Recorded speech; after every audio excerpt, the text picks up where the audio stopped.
एक छुपा हुआ सुराग और एक नया अज्ञात डीएनए प्रोफाइल एक हत्या के मामले में, जो शायद पहली नजर में जितना आसान लगता है उतना है नहीं।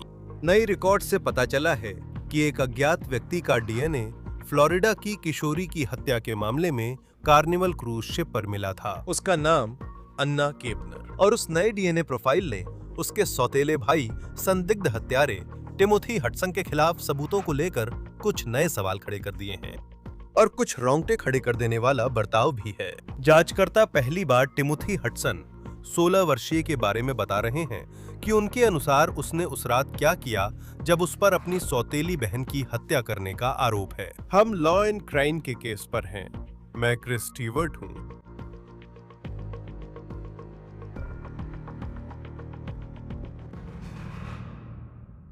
कई महीनों तक जांचकर्ताओं के अनुसार 18 वर्षीय अन्ना केपनर की मौत जिस रात कार्निवल क्रूज शिप पर हुई, वो एक बड़ा रहस्य बना रहा। हाल ही में खोले गए कोर्ट दस्तावेज एफबीआई की जांच की स्पष्ट तस्वीर पेश कर रहे हैं और ऐसे विवरण ला रहे हैं जो केस में नए सवाल खड़े करते हैं। अब उन विवरणों में से कुछ की उम्मीद नहीं थी। ये टिमोथी हडसन हैं, जो पिछले हफ्ते मायामी में सुनवाई के लिए पहुंचे थे कि ट्रायल से पहले उन्हें हिरासत में रखा जाए या नहीं। वो 16 साल का है, और अगर कोई भाव था भी तो बहुत कम दिखा जब वो कोर्ट रूम में दाखिल हुआ। उसके पिता उसके साथ थे। हत्या और यौन शोषण के आरोपों के बावजूद 16 साल का ये लड़का हिरासत से बाहर है और कोर्ट की शर्तों पर अपने रिश्तेदारों के साथ रह रहा है। अब क्योंकि हडसन पर इस मामले में शुरू में नाबालिग के रूप में आरोप लगाए गए थे, इसलिए इस मामले और जांच का अधिकांश हिस्सा सील कर दिया गया है। लेकिन अब उस पर वयस्क अदालत में मुकदमा चलाया जा रहा है और पहली बार जांच के महत्वपूर्ण हिस्से सार्वजनिक किए गए हैं। 140 से अधिक पन्नों वाले वे दस्तावेज दिखाते हैं कि जांचकर्ताओं के अनुसार क्रूज जहाज पर क्या हुआ था। वे नए सबूत, नई समय सीमा और डीएनए सबूत से जुड़ा एक चौंकाने वाला घटनाक्रम उजागर कर रहे हैं, जो अब तक अज्ञात था। तो चलिए जानते हैं कि अधिकारियों का क्या कहना है कि क्या हुआ था, और साथ ही हम कुछ नई जारी की गई जानकारी पर भी नजर डालेंगे जो अब सामने आ रही है।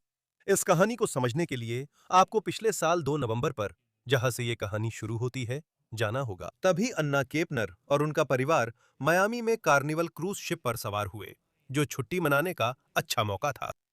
लेकिन इस क्रूज शिप पर रहने की व्यवस्था इस मामले में निश्चित रूप से ध्यान देने योग्य है। 18 साल की अन्ना अपने 13 साल के सौतेले भाई और 16 साल के सौतेले भाई के साथ एक कैबिन साझा कर रही थी। उस 16 साल के लड़के का नाम टिमोथी हडसन है।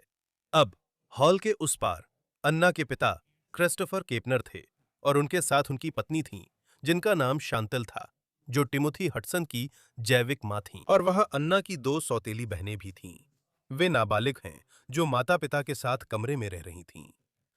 लगभग सभी मामलों में क्रूज उम्मीद के मुताबिक चला। परिवार इस जहाज से कैरिबियन के कई स्थानों जैसे कोजुमेल, मेक्सिको गया। लेकिन फिर 7 नवंबर को ये कहानी एक त्रासदी बन जाती है। दस्तावेजों में लिखा है कि उस सुबह क्रू के सदस्य कमरे नंबर 8343 की सफाई करने गए, और तभी उन्हें 18 साल की अन्ना केपनर का शव मिला। जांचकर्ताओं के अनुसार उसे एक कंबल में लपेटा गया था और उसके बिस्तर के नीचे ठूंस दिया गया था। उन्होंने लिखा, ऐसा लगा किसी ने उसे छुपाने की कोशिश की। एफबीआई को क्रूज जहाजों और अंतर्राष्ट्रीय जल क्षेत्रों की जांच के लिए बुलाया गया। एफबीआई जहाज पर आकर परिवार से पूछताछ करती है, और फिर वे जहाज से निगरानी वीडियो देखते हैं। और यह बहुत महत्वपूर्ण है, एजेंट्स ने अन्ना के 13 वर्षीय सौतेले भाई से भी बात की, जो अन्ना और संदिग्ध टिमोथी हडसन के साथ कमरा साझा करता था। उस रात खाने के बाद जब अन्ना की मौत हुई, वो कमरे में लौट गई क्योंकि वो ठीक महसूस नहीं कर रही थी। लेकिन फिर 13 साल का लड़का उसी कमरे में वापस सोने के लिए जाता है।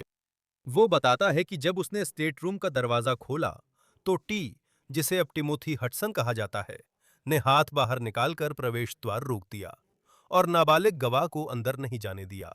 साथ ही चिल्लाया, रुको, अंदर मत आओ। ये कहना तो मुश्किल है, लेकिन मुझे नहीं लगता कि कोई भी उस वक्त अंदाजा लगा सकता था कि कमरे में क्या मिलेगा, और वो कहानी जिसे हम महीनों से कवर कर रहे हैं। 13 साल के गवाह ने बताया कि कैबिन की सभी लाइटें जल रही थीं और बाथरूम व अलमारी के दरवाजे खुले थे। हडसन ने 13 साल के बच्चे को स्टेट रूम के बाहर हॉलवे में इंतजार करवाया और कुछ देर बाद अंदर बुलाया। तो एफबीआई फिर उस निगरानी वीडियो को देखकर एक टाइमलाइन बताती है कि हडसन ने कथित तौर पर क्या किया। जब आप अभियोजक के मामले पर सोचते हैं तो यह बहुत महत्वपूर्ण है। रात 7:35 बजे अन्ना केपनर की मौत वाली रात टिमोथी हडसन दस्तावेजों के अनुसार उस स्टेट रूम में गया जिसे वो अन्ना के साथ साझा कर रहा था।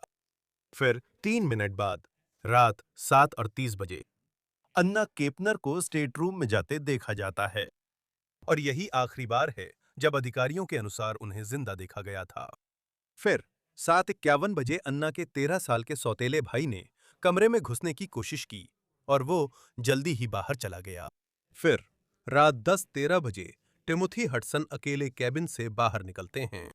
जांचकर्ताओं का कहना है कि अगले 1 घंटे में इस कमरे में अंदर और बाहर काफी आवाजाही होती है। उदाहरण, रात 10:13 बजे केबिन का दरवाजा खोलने पर टी यानी टिमोथी हडसन को गलियारे में दोनों ओर देखते हुए देखा गया, मानो वह देख रहे हों कि वहां कोई है या नहीं।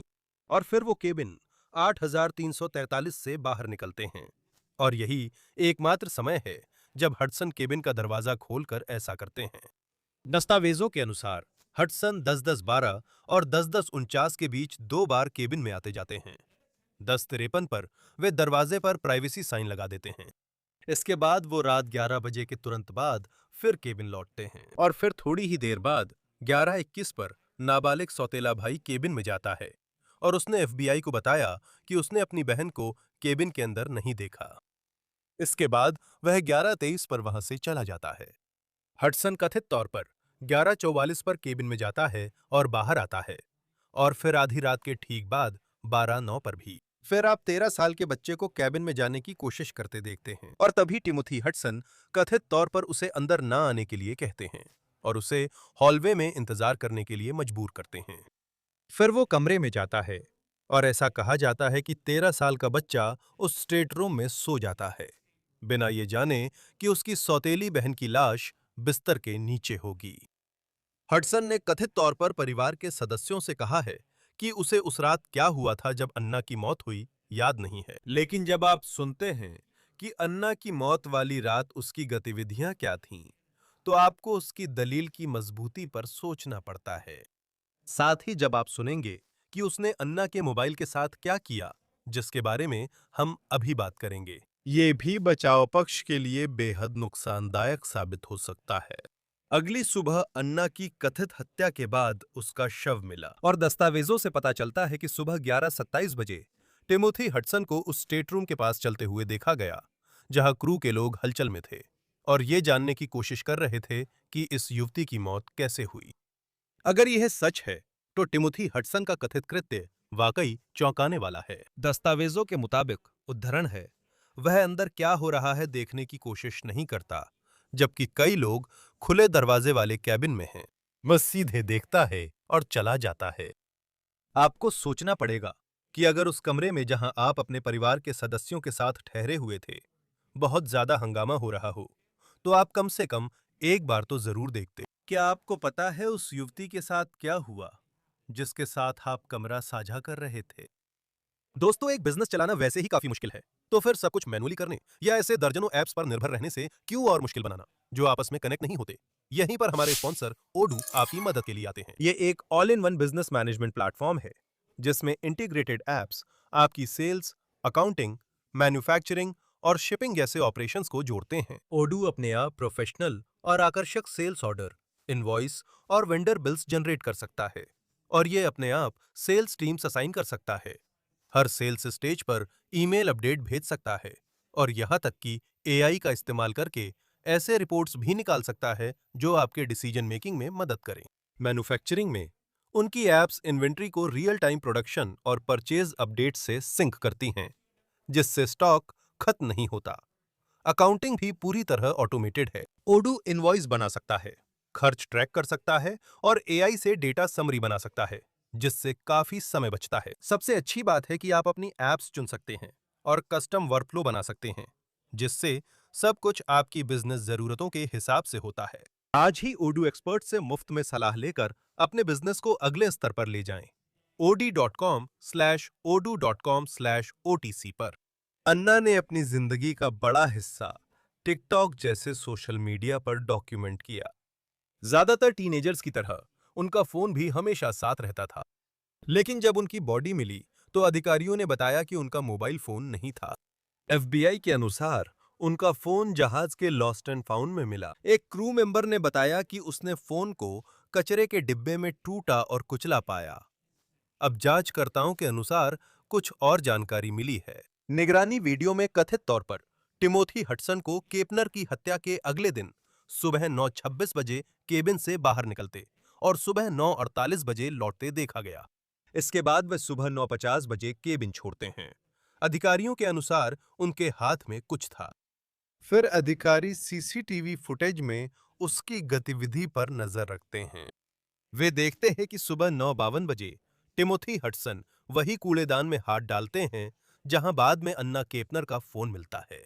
एफबीआई के पास सीसीटीवी फुटेज के साथ अन्ना के फोन का जीपीएस भी है, जिससे वे जहाज पर उसके राउटर कनेक्शन देख सकते हैं। एफबीआई का कहना है कि उन्होंने उस फोन को ट्रेस किया और पाया कि वो उसी रास्ते पर जा रहा था जिस रास्ते से टिमोथी हडसन कथित तौर पर उस कूड़ेदान तक गए थे। यानी उन्होंने कथित तौर पर अन्ना का फोन लिया था। कथित तौर पर उसकी हत्या करने के बाद उन्होंने उसका फोन कूड़ेदान में फेंक दिया। दस्तावेजों में बताया गया है कि अधिकारियों ने अन्ना केपनर पर हुए यौन हमले का पता कैसे लगाया। मुझे लगता है कि कहानी के उस हिस्से के विवरण इस मामले और टिमोथी हडसन पर आरोपों के लिए अहम हैं, लेकिन वे यहां चर्चा करने के लिए बहुत विभत्स हैं। लेकिन डीएनए से जुड़ा हुआ इस मामले में एक बड़ा मोड़ आया है।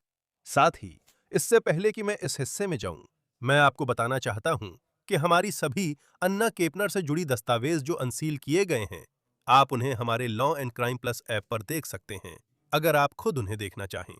तो ये है जो हमें पता है। मेडिकल एग्जामिनर ने अन्ना पर रेप किट की जांच की और जांचकर्ताओं के अनुसार एक स्वैब मिला है जिसमें कथित तौर पर टिमोथी हडसन के डीएनए का मेल पाया गया है।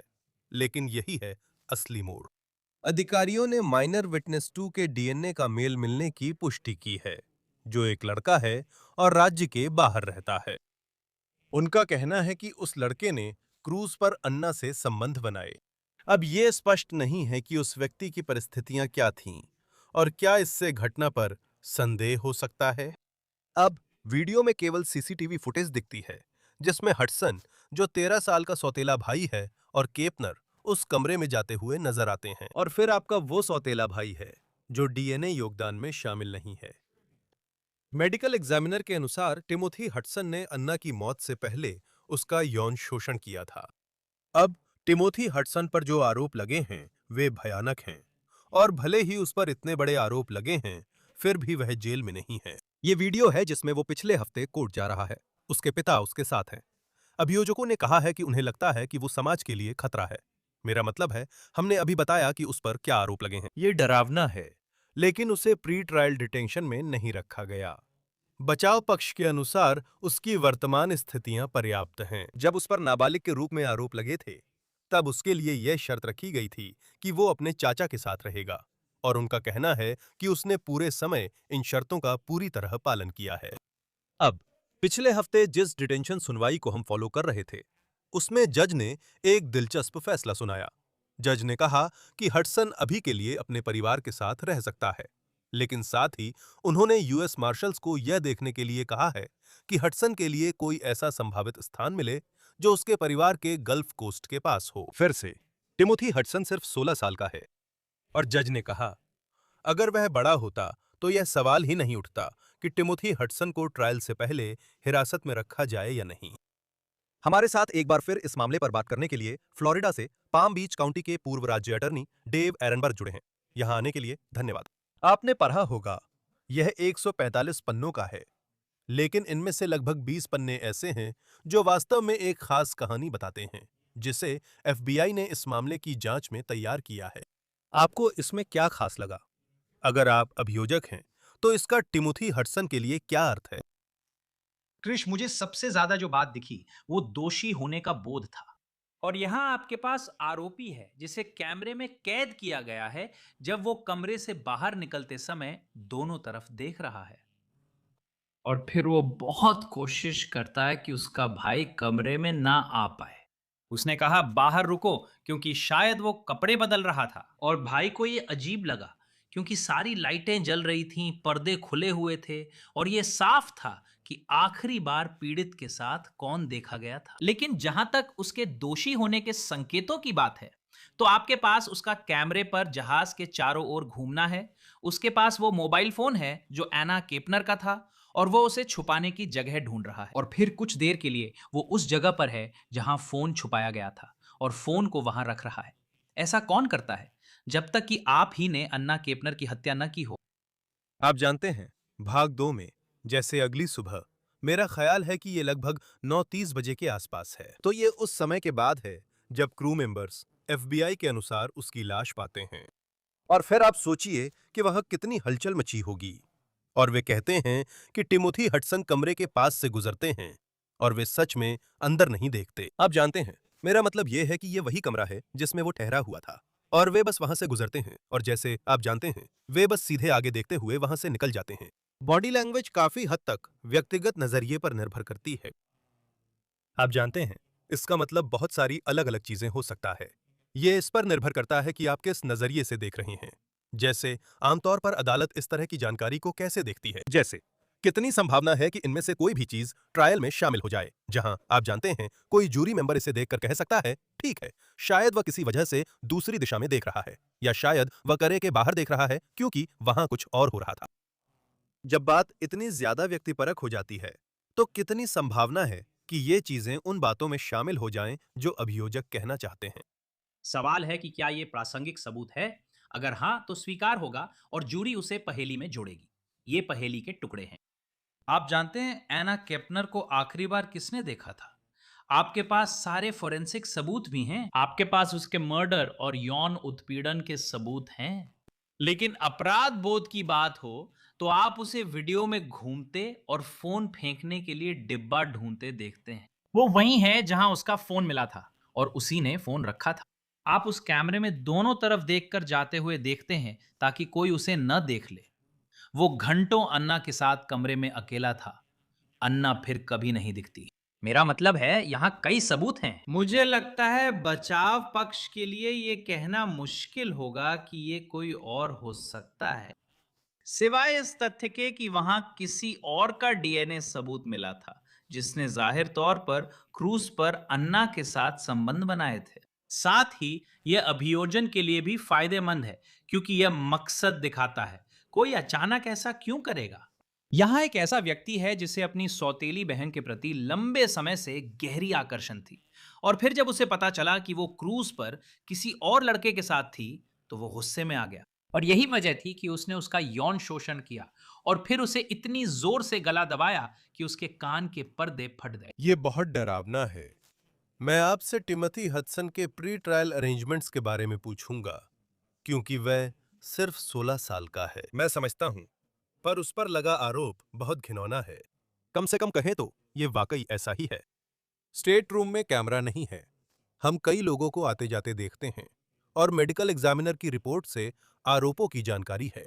अभियोजकों के लिए यह समस्या कितनी बड़ी है, क्योंकि अगर आप अच्छे डिफेंस अटॉर्नी हैं, तो घटना की वैकल्पिक कहानी बना सकते हैं। कमरे के अंदर क्या हुआ, इसका कोई सबूत नहीं है।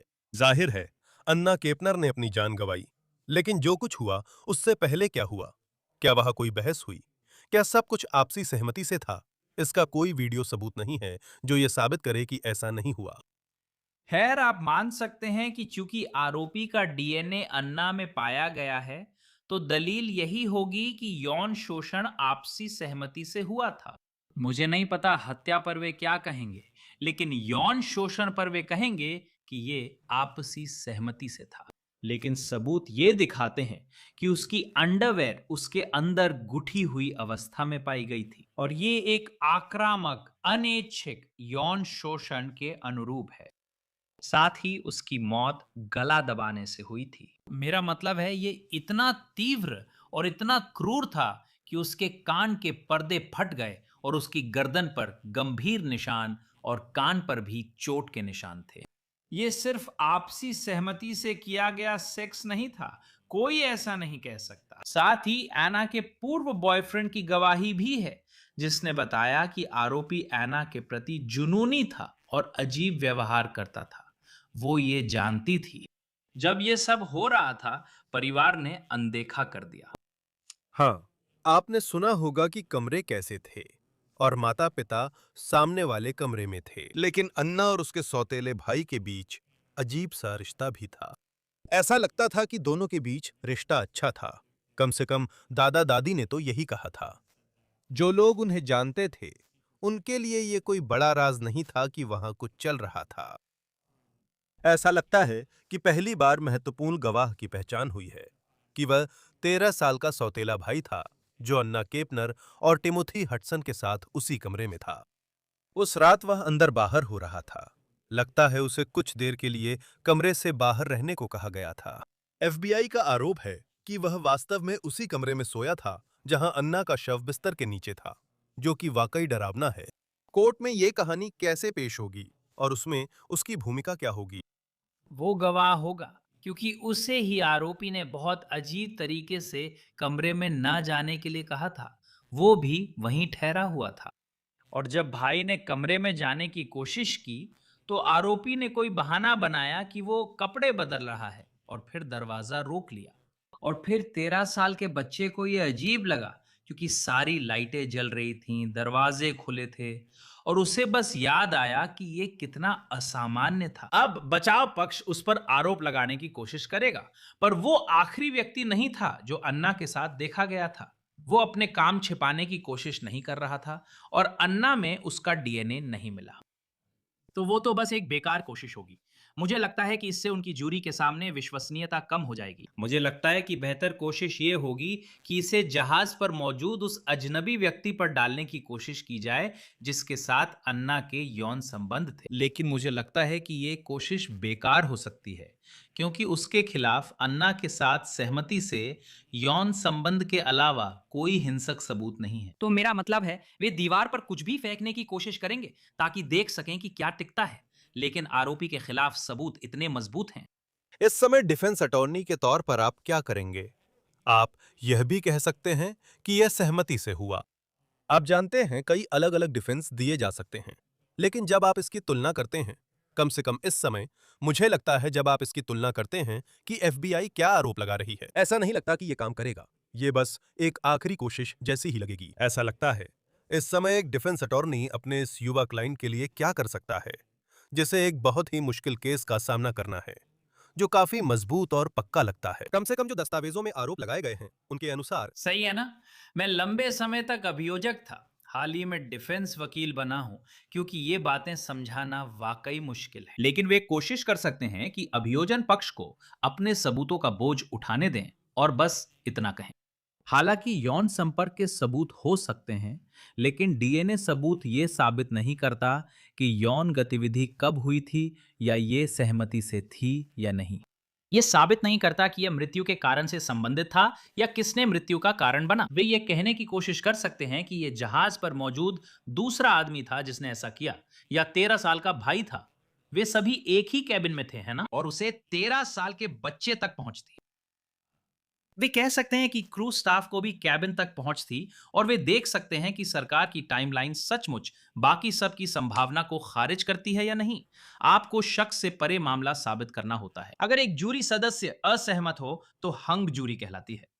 हाँ, ऐसा ही है, लेकिन यह मुश्किल लगता है क्योंकि सीसीटीवी में साफ दिखता है कि अन्ना केपनर और टिमोथी हडसन कमरे में जा रहे हैं।